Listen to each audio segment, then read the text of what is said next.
Основная все-таки функция Джанлугата — это словарь и это возможность собирать слова. То есть это собирать слова как диалектические, так и специальные, так и устаревшие слова, которые не используются в нынешнее время. Вторая функция, одна из сильнейших, это функция новостная. То есть у приложения есть возможность посылать пуш-уведомления на устройства, в которых то есть будут размещены афиши. На данный момент мы размещаем только свои мероприятия, но в будущем мы планируем размещать все мероприятия, которые связаны с крымско-татарским народом.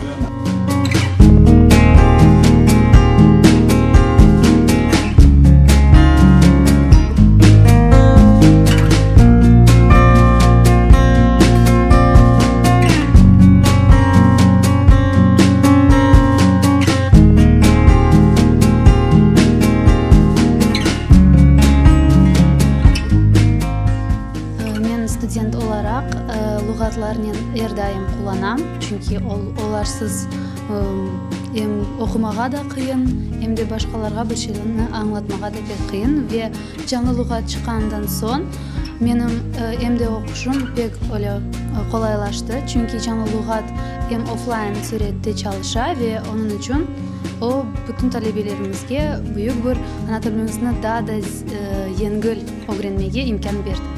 Чаще всего я использую Джанлы Лугат при общении на крымско-татарском языке.